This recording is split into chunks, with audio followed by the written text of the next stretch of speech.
Grace and peace, everybody. Welcome to Sabbath School Study Group. My name is Chris Bailey, and I am so grateful to be able to do this, even though we are on the road. In fact, we're in Denver, and if you hear anybody or hear anything in the background, just know that we're out right downtown, and that's just the sights and sounds of everything around us. But we're focusing in together for these next few moments that we have, looking at the idea of destiny versus a decision. I know that some of you may see the lesson defined or called a moment of destiny, but in actuality, the more biblical concept is that of a decision.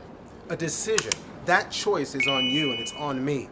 But destiny kind of goes the opposite direction. Destiny takes that choice away from us, and it's more about fate or inevitability or something that cannot be changed. That's not the case when it comes to our salvation. So let's look at the Son of Man returning. The Son of Man returning is the idea of Jesus Christ coming back. But it's no coincidence that this would be the term that is used many times to describe Jesus' return. He calls himself even the Son of Man.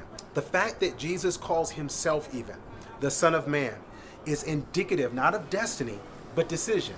And Jesus has decided to be with us. And Jesus decides to be with us, even to come back to us. Look at what it says here in Matthew chapter 16 and verse number 27. For the Son of Man shall come in the glory of his Father with his angels, and then he shall reward every man according to his works. Notice that this is in Matthew, one of the Gospels, and this is Jesus speaking of himself, and he calls himself the Son of Man. Now, we know he's the Son of God, but why is that important for us to understand when it comes to our salvation and our choice? Well, it's important because that lets us know that Jesus chose us first. God is not the one who's catching up with us. In fact, we're the ones who are catching up with him. The sheep don't find the shepherd. The shepherd always finds the sheep, and he does it not just because it's his job, but it is his joy. Jesus calling himself now the Son of Man, when it comes to us deciding whether or not to serve or whether or not to accept him, that's a big deal. Because over here in Matthew chapter 24, verse 27, when he's describing the nature of his return, it says, for as the lightning cometh out of the east and shineth even unto the west, so shall also the coming of the Son of Man be. This speaks to the totality of Christ's return. The idea of a mystery rapture, the idea of only some knowing and others not knowing. That's not what the Bible is saying. As lightning shines for everyone under the heavens to hear, that's going to be the scale of Christ's return.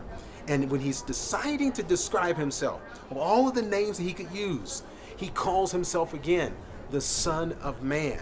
He's deciding, and he's decided to save us, and he's decided, and he's deciding to return to you and to me.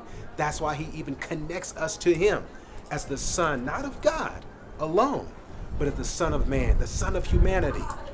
So finally, when you read in Matthew chapter 25, verse 31 to 32, it says that when the Son of Man shall come in his glory, and all the holy angels with him, then shall he sit upon the throne of his glory, and before him shall be gathered all nations, and he shall separate them one from another, as a shepherd divideth his sheep from the goats. Notice of all the words that he has chosen to describe himself, he calls himself the Son of Man. And in the next explanation of himself or description of himself, he uses the analogy of sheep and goats, all under the power, all under the authority of a shepherd. So if we're going to take this term and try to make it analogous or compare it to something else, I think the best way to go is the way Christ himself went. And that's to understand when he's saying to us that I'm the Son of Man, he's saying that I am your shepherd. He's saying that I am your keeper. He is saying that I'm the one, I've decided to charge myself to you. And I'm simply inviting you now to be willing to follow me. I hope we enjoy this as we explore the idea of not destiny, but decision. Decision on God's part to give us understanding and even hopefully power for the decision on our part.